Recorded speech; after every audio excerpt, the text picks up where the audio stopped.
Hello there guys and welcome to episode 18 of From Then to Now, the series where we take WCW and WWF from 1992 all the way up to the modern day. In this episode we've got the follow-up to Super Brawl for WCW, featuring a lot of good matches, and obviously I know you're hoping for the follow-up to the Chaos of WWF. That'll be next episode, or you could have come and watched the live stream which this was filmed in.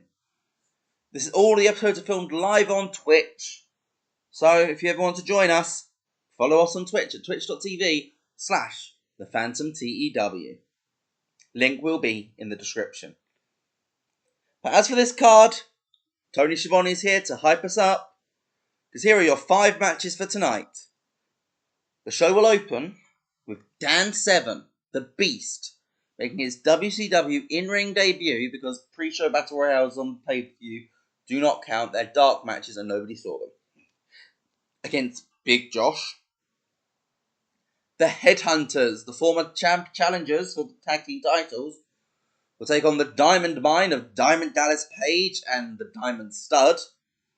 Without Vinny Vegas now, how will they cope on their own? Abdullah the Butcher will team with former challenger for the world title, Cactus Jack, to take on the WCW Patriots of Todd Champion and Firebreaker Chip. The light heavyweight champion, the new one, Marty Jannetty, will team with Jushin Thunder Liger and Ultimo Dragon to take on former WCW light heavyweight champion Richard Morton and Brian Pillman and Too Cold Scorpio. And our main event is a Champions Showcase match as tag champions Ricky Steamboat and Dustin Rhodes take on United States champ Rick Rude and television champ Steve Austin. That'll be our main event for tonight. And the opener sees Dan Severn pick up the victory, tapping out.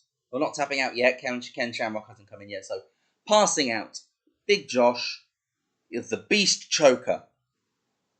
Well, to be fair, Dan Severn's also MMA, so he could actually introduce tapping out early. Because I'm going to keep saying it, so Dan Severn's introducing the phrase tapping out to wrestling. But he picks up the win, 6 minutes, he gets a 57. Big Josh, a 43, gets a 58 overall. Hot and rising, because for some reason, WCW was a breeze for this save. Because even this is hot, apparently, even though it was truly abysmal. York Enterprises were backstage cutting a promo, with Thomas Rich doing most of the talking. And they're talking about how, Richard Morton may have lost his light heavyweight championship. But that isn't the end for York Enterprises. There is so much more that they can do. We can go after the United States title, the television title, the tag title, the United States tag title. Hell, we could even go after the world title as well. There is so much we could do. We are the epitome of elegance in this sport. Thomas Rich, Mr. Hughes, Richard Morton, and Terence Taylor, all led by Alexandra York. There is nobody who oozes class like we do.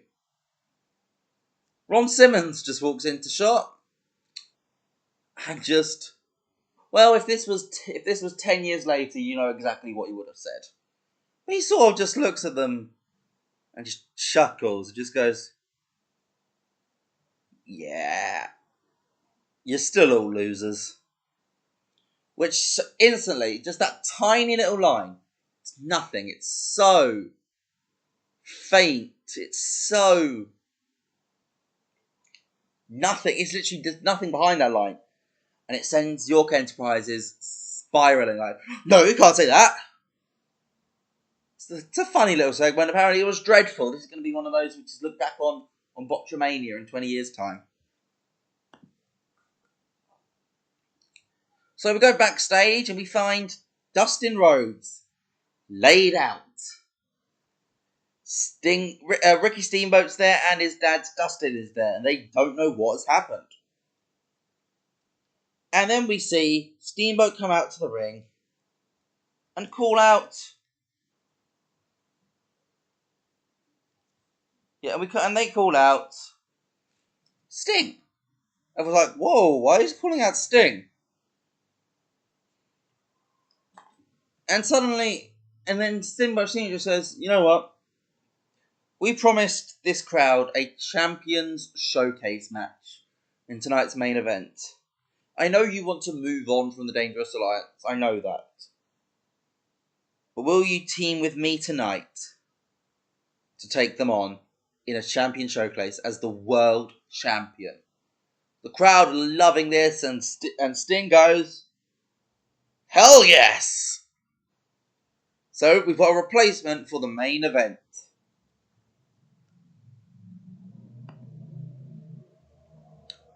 The Headhunters defeat the Diamond Mine in 3 minutes 56 when A pins the Diamond Stud with the leg drop. It's just a little simple thing. It's a quick match, tells a story that, the Diamond Mine aren't doing very good on their own. Maybe they needed Vegas. Maybe they took Vegas for granted. That's the story we're telling. Come on. Gets a 30 rating. We're cooling the crowd slightly, but they're still hot. Which is... I don't understand why it's so easy with this company and so difficult with WWF. We get Steiner's promo pre-taped backstage. They're in one of those backgrounds and goes, we went for the singles titles at Super Raw, but you know what? We didn't make it. And we knew it was a long shot. We knew that. Because we're a tag team through and through. So, La Pareja del Telo, we've got our eye on you. Dustin and Ricky, we've got our eyes on you. If you're a tag team champion in this company, hell, I don't even know who the NWA World Tag Team Champions are at the moment. We've got our eyes on you, though. We'd even be the Triple Crown Tag Team Champions if they let us. But, if this is the way which we need to get attention, we've got our eyes on all of you. And you won't see us coming. You'll forget about this promo. And then, we will strike. It's a 37 and the crowd's still hot. We got a quick segment from Terry Funk, cutting a promo here, with Steve Williams and Terry Gordy not talking because they can't talk. And just they're cutting a promo saying, hey, La Pareja del Terra, it's nothing personal. You're just in our way. We want to be the top tag team in the world. And yeah, you're the mid-card tag team champions. You're the United States tag team champions. So you represent the best tag team in the United States. Well, we're already the best tag team in Japan, so we don't need to prove that to ourselves. So your belts are the one we want. We want to prove that we're the best tag team in the United States. And then, once we've got them, we will show that we are the best tag team in the world. Yeah, we are setting up unification of the tag belts. It's as simple as that. With 2 back-to-back segments implying it. But we've got a new tag team potentially here, as Abdullah the Butcher and Cactus Jack pick up the win against the WCW Patriots in 7 minutes, just over.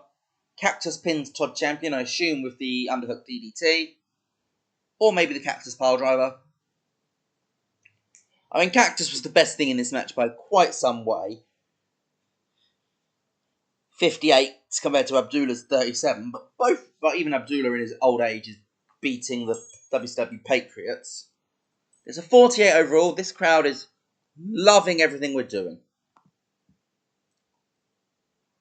Barry Windham is being interviewed by Tony Schiavone, and he's going on about how, Super Bowl, I lost. I thought I'd win. I genuinely believed I was going to win that match, but hats off to Antonio Inoki. He's a legend of this sport, and I underestimated him in this day and age. And I apologise for that. But what do I do now? Because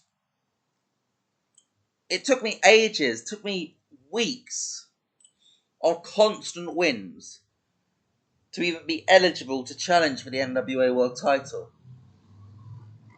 And I lost. So, what do I do?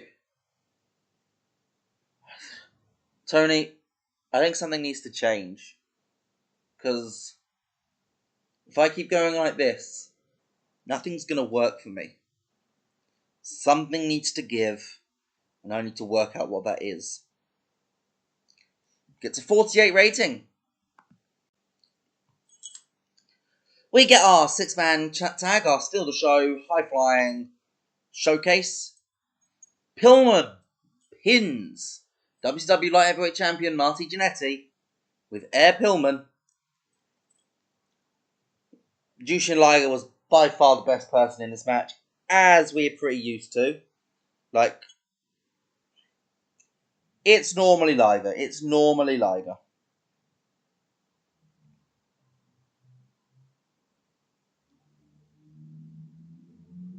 But they are the juniors, the light heavyweights, the cruiserweights, whatever we want to call them.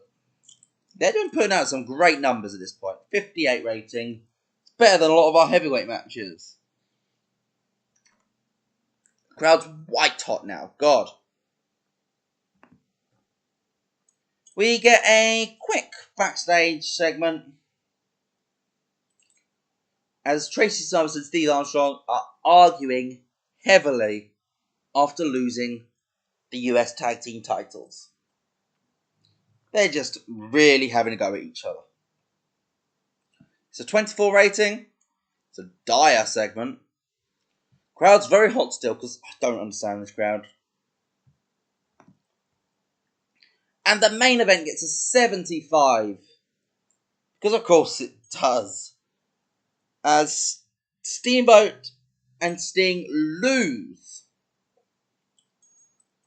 to Rude and Austin when Austin pins Steamboat with the stun gun. 75 for Steamboat, 58 for Austin, 66 for Sting, and a 69 for Rick Rude. Gets a 75 overall. And the main event angle sees Vader just attack Sting. Just start wailing on him. So, just can get this storyline going because we're losing Vader for a couple of weeks at the end of this month from New Japan. So this feud needs to be hot before Vader goes away. Overall, we get a 68. We got penalised for live event experience, which I should probably go and fix. Especially because I'm probably the one who raised it up in WWF and forgot to do it over here. But, let me know what you guys thought, because we're going to go into the main event here. So, for those of you on stream, we're going to continue. For those of you on YouTube, this is where I say goodbye. Let me know what you thought in the comments down below, and I'll see you guys next time. So, goodbye, and here we go.